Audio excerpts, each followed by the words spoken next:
He's my stronghold. Again, I think about a stronghold because David knew what a stronghold was. And I could just picture a stronghold. I can picture David living in a cave. I can see that, Steve. I can see him, and they probably said, you know what, you're our leader, so let's put you in the back of the cave. And I can see his closest, trusted, best soldiers, his strongest men, the ones that'll lay their life down for David, and they're the last line of defense, and I can see them camped about him. Then I can see a couple more men set out through the cave, and they're set up, and they're probably asleep, or some's watching. Then I can see another line, and then I can see outside of the cave, because, you know, unless this is a huge cave, all his men can't fit in the cave, and this is just how a country boy from McDowell puts this. And I can see men outside of the cave, and I can see them, Parker, in probably groups of 5 or 10, who knows how they done it, and they're all sitting around a fire because it's cold at night, and they're probably trying to find shade in the day, and somebody's got to get some sleep sometime, so you probably got some men sleeping somewhere, and you probably got some men taking a walk just to clear their mind or listen to the birds or whistling and just trying to get some peace, because not only is David running from his life, but these men are running for their life. These men can't go home to their families. These men are fighting battle after battle, and they're wore out, and you see one sleeping, and you see one sitting by a fire trying to get warm, and you see one looking. You see men, man after man after man, they're scanning, they're looking for the enemy to attack at any time, and David is in there asleep, and David's resting, and the stronghold has got it because David's got trust in his men that if something goes bad wrong, they're going to get up, and if he can kill Goliath, he can kill anybody. My point is this: I would love to God that your spiritual eyes could be open, because you do not have it as bad as you think you got it this morning. Your life is not terrible. You live in America. Somebody say amen. You get to choose whether you come and listen to this church or not. You get to choose if you get to wake up or be lazy on Sunday morning. I don't get that option. Somebody help me in the house. You get to choose what you do. You get to choose whether you stay for the baptism or not. You get to choose whether you go home and go out to eat or go home and cook. You get to choose, because you don't realize that you're in a stronghold, and you don't realize that there's spiritual battles going on all around you, and God is shielding you from battle after battle after battle. And then when the battle gets tough from time to time, and you think you're all alone, and you think it nobody's for you, I would to God that we could be like Elisha, and he could open our eyes, and we could look on the mountain, and we could see the chariots of fire placed throughout the mountain. I love the mountains, man. I love everything about West Virginia and the mountains all around. I'd give anything, Steve, if I wake up in the morning, just cracking daylight, and I could look out of my porch and I could see chariots of fire all around my house, so I could know that I'm in a stronghold and that God's got my back. I'd give anything to be able to wake up in the morning and be able to see that God's got me. Because, see, Daniel fasted for 21 days in Daniel chapter number 10. And Daniel needed an answer. And Daniel said, I'm not going to eat until I get that answer. And here comes Michael the archangel one day finally. He tapped Daniel on the shoulder, and he said, Daniel, I've been trying to get here. He said, because God sent me with the answer 21 days ago. The moment you prayed, Parker, God sent the answer. He said, but I've been fighting against the prince of Persia. But don't worry about it. I got some help, and I overcome the prince. You know who the prince of Persia is? That's Satan. And Michael said, I overtook him. Now I've got the answer. Folks, if you'll just hold on, that answer is coming. If you'll just hold on, because, see, there's spiritual battles going on that you do not see this morning. There's spiritual things. Now, you can look back on the past and see, had it not been for God. But I'm here to tell you this morning, the past is yesterday. It's dead and gone. God's going to take care of you today, because had it not been. But I've been sent to tell you this morning, wrap this sermon up, that in the future, God's going to be there. He's already there. And I'm going to look the devil in the eye today and say, had it not been, I wouldn't make it tomorrow, but he's already there, so I'm going to make it tomorrow. Had it not been, I wouldn't make it next week, but I'm going to make it next week. Had it not been, I'd be an alcoholic in a month, but had it not been, because he's already in a month from now. See, God is outside of time, and God has a chariots of fire around me, and I'm in the stronghold. And I believe, Larry, I didn't say this at 9 o'clock, but this is what I believe. I believe if I get dumb enough and bullheaded enough that that I'm going to walk away from this, Steve. I believe my wife's going to kill me first so I can go to heaven saved. Hey, but if she don't, I believe God is strong enough, Parker, to say, you're not leaving me because I died for you, and he'll pull me back in, because I cannot tell you how many times I have wanted to give up on God, give up on church, give up on you, give up on everybody else. But God said, I am not finished. I am here today. I'll be there tomorrow, because had it not been for the Lord, but thank God forever, He is my refuge. He's my stronghold. He is my all and all. And because of who He is, I'll make it. Because of who He is. You're here and you don't know Jesus Christ. You don't have nothing to say amen about this morning, because there is no hope for you. But if you'll accept Jesus Christ, if you'll give Him your life, you can just shout just like me and say, had it not been. Because I can look back. I got saved at 16. I'm going to tell you my testimony real quick and I'm done. Stand with me so y'all know I'm done.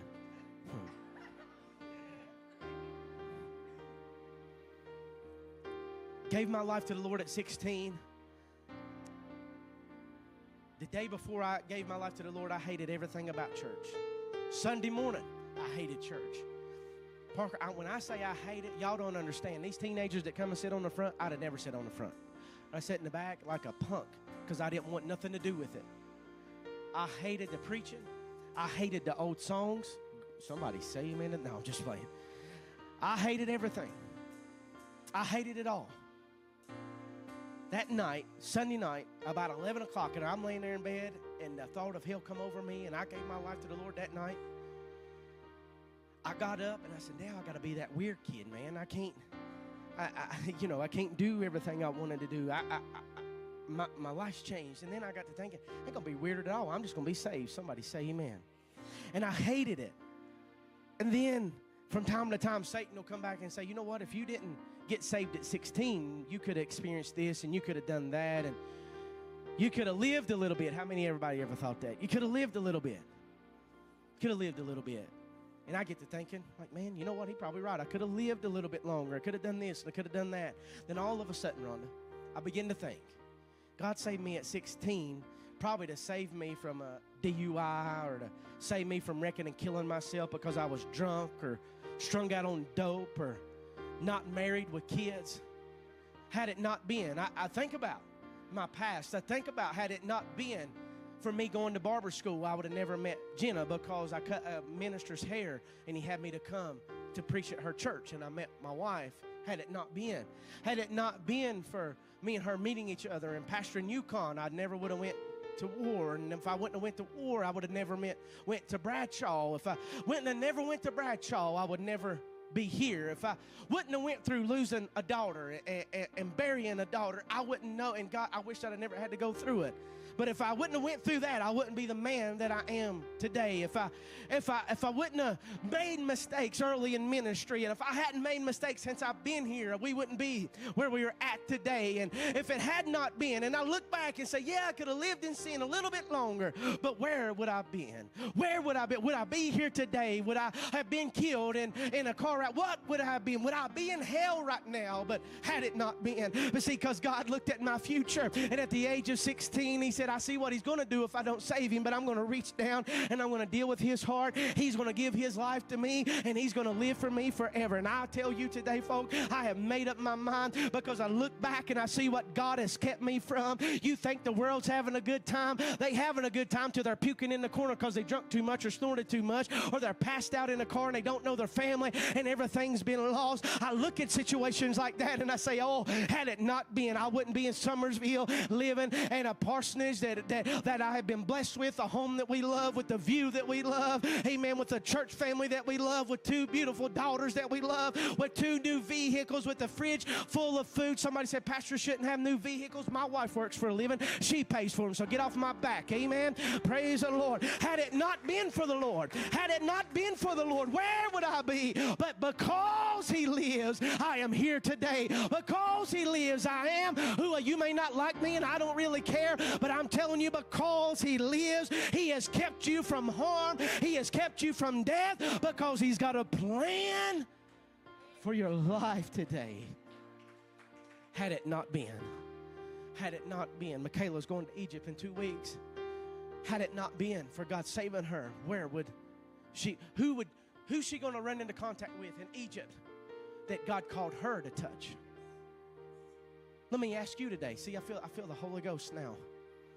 If you're here and you don't know Jesus Christ, how many opportunities have you missed out on because you keep running from the Lord? And you don't realize how God has kept you from going to hell.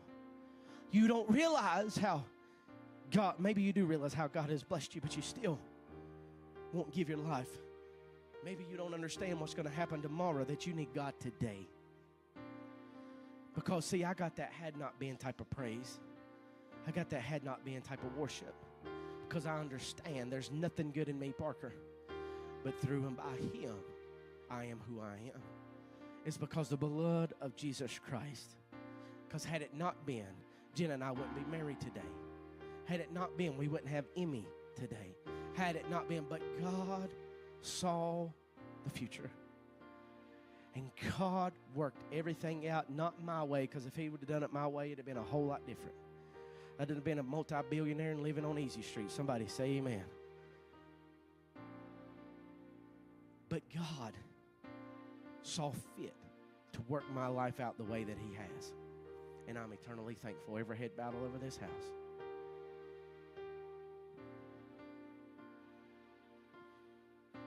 You and I have got to go back and find that had it not been type of worship. Where we can stand in a congregation, or we can stand in a street, or we can sit in a restaurant, and we can go. I like to hunt, fish, and play golf. I can go all those places, and I can look somebody in the eye and say, you know what? Just let me tell you how good God has been to me. Oh, I've been through hell. I've been through tough times. I still go through bits of depression and anxiety and worry, and I still go through bits of anger because I don't understand. I still doubt from time to time. I still ask my wife. I still get so down that nobody wants to be around me because I'm not good to be around, because I can't get out of my head.